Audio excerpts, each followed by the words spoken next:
So Karl, I'm going to start with you. Why don't we go right back, and can you please define for us what is culture? Sure. Look, I think before we get into the specifics of its definition, we should probably look at why it matters. Why are we here today talking about this important topic? And I want to do that by just sharing a little story with you. So, for a couple of decades, I've been running people experiments, mostly officially. I was going to say, is that legal?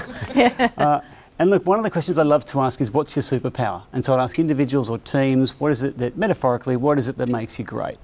The typical answers would be speed or agility or things differently, innovation. Some of the more unusual or memorable responses have been things like psychometry, where people believe they can, just by touching you, get your history.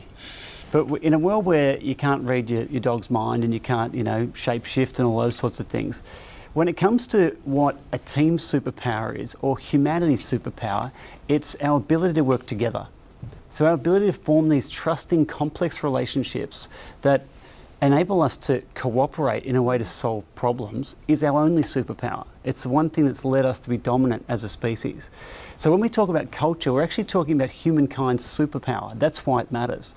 And in times now where we have dispersed workforce or hybrid culture in play, AI moving into culture, we have to remember that the holy grail, the platform for us, has to be, how do we connect and cooperate?